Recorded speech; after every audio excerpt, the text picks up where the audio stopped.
To have you with us, Darren.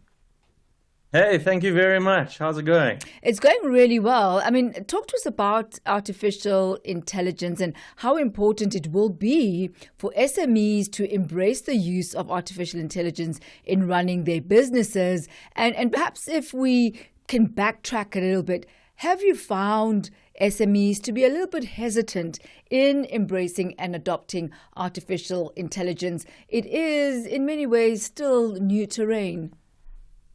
Oh, absolutely. I think, SMEs are extremely hesitant because it is so new, and it almost reminds me of like, our older generation when the internet came out or computers came out and everybody was used to their lives on, a good old typewriter. And then people were like, no ways, I'm never going to need that electrical machine that I plug into the wall. And now nobody uses the typewriter again. It's a very, very similar example to, just how technology moves. We all had Blackberries and we were all on BBM at one stage and we were all hesitant to move to iPhones.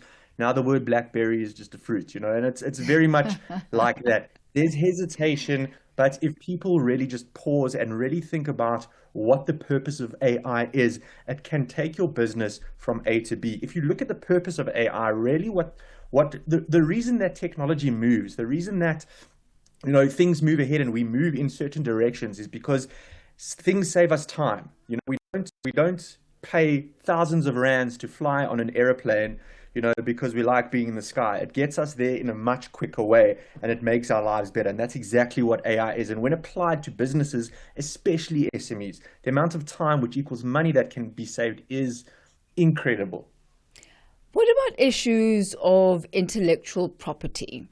Yes, you're prompting the AI and it analyzes your prompt and spits out, a solution. Who owns that?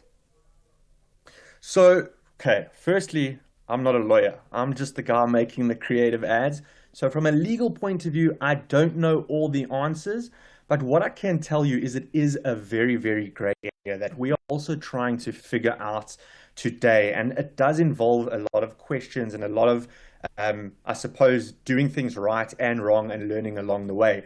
When it comes to intellectual property, it's very, very tricky because it's such a new phase for us, especially when it comes to, things like voiceover artists, for example, in the radio space. It's like, do I really need to, spend 2 weeks to get people together and buy muffins and get them in a room and go to a recording studio now and do all of those things when I can just plug it into AI and have my problem solved within seconds? So the thing is, when it comes to IP, it's like, it's a very gray area. It very much reminds me of, when DVDs first came out and you had those guys on the side of the roads that came up to you with their little packets trying to sell you those copy DVDs. And it was like, am I doing something illegal or not? And then like 3 years down the line, it's like, we all just streaming content.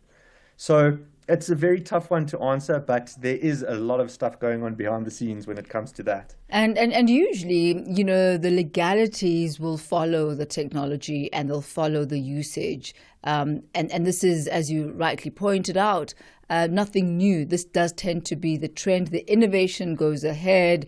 And then after that, I guess all the policy that will speak and regulate that particular innovation. But let's talk about the costs of actually setting up AI structures in your business. You mentioned that, yes, it does save you time and that time saves you money. But what are the levels of investment needed in order to put together a robust artificial intelligence infrastructure that your business can then leverage? Well, it really depends. It really depends on what type of business you're in and what are the uses that you want it for. If you're looking at a very basic entry level sort of AI usage, you can start doing stuff for free. I was talking the other day, I think on Alex FM, and I was saying, to all the street vendors, this is now a tool that you could utilize at no extra cost, besides of obviously the data costs of being on the internet, to, really start creating content for yourselves, because you don't need, marketing teams and designers and copywriters anymore. English doesn't need to be your first language either. You can literally just use all of these tools to now enter a market that you never were before. But when it comes for more technical things, and I'll speak to my business, for example, we do creative advertising. And a lot of people think, okay, cool, like instead of now using a whole marketing strategy and doing a shoot, just put a prompt into, ChatGPT and out will come my marketing campaign. Unfortunately, the people who own these AI platforms who own these licenses, they're very, very clever as well, because they've started realizing that time is money as well, and they will now charge us a substantial amount of money to save us time for clients. So it really is kind of how long is a piece of string, but it does actually get expensive when you go really, really deep down the layer, but not nearly as expensive as it is to create that content yourself using the traditional methods. I dare say, Darren, I do think it was a strategy on the part of the AI, companies. First, they introduce something new. It's absolutely free. Then you start seeing its value. Then you get hooked, and then you want more. And by the time you want more, you're quite willing to pay for it because you know the value that it's really bringing into your business. What would you highlight, Darren, as some of the key AI tools that small and medium enterprises first and foremost ought to know about and also ought to be using? Yes, we talk about ChatGPT, but are there others that perhaps you would say, if you are a small or medium enterprise, you've got to start using these particular technologies?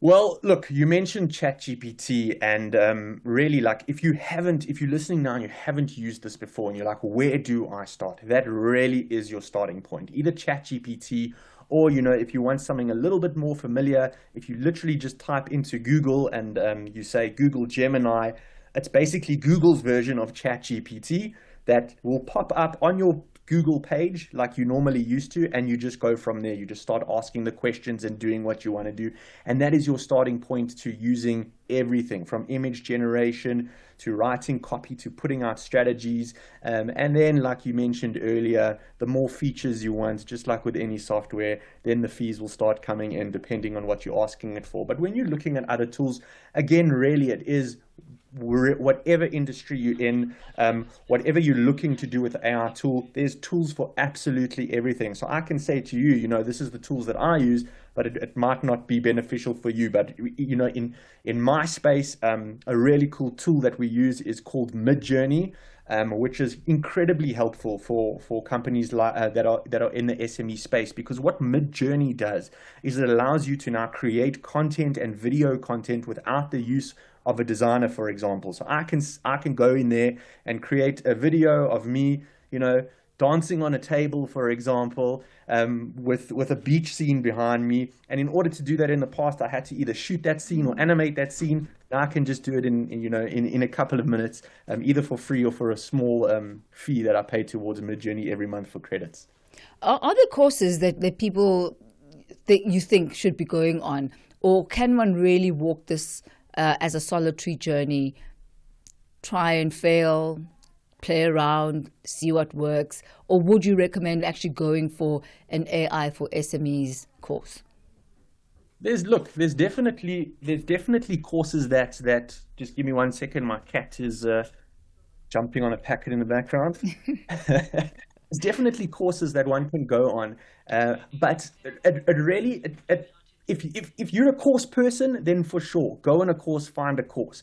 But for me and all, my colleagues and peers in this industry, we just kind of got deep dived into it. You don't really need to do courses anymore because we have something called YouTube, guys. And I promise you now, anything you learn in the course is on YouTube. But what I did in the beginning, and I said this to a lot of people, I said, make a 24-hour rule. Because what a lot of people will do is they'll read a lot of AI and ChatGPT, and they'll read headlines. Open the articles, read the articles to the end. Don't just read the headlines and then scroll to the next one. Read the articles to the end. And that's how your research starts. And when you find something that you really, really like you say, this tool is for me, I want to explore that tool, for example, then actually go and just record yourself, make a little logbook, and spend 24 hours just focusing on that one thing. I mean, we go to the toilet 3, 4 times a day and we scroll through social media. Rather use that time and play on your AI tool. And honestly, like if you just get 24 hours in, at the end of those 24 hours, you'll be able to decide, can you do it yourself or do you need a course? Certainly. At least give yourself an opportunity. Thank you so much, Darren Morris, for taking us through that. Certainly AI can be a very worthwhile partner to have as you're building and growing your small business. So thank you for your time this afternoon. Awesome. Thanks. Have a good one. Thank you. You too. And take care of that cat. That's Hey. That's Darren Morris. Take care.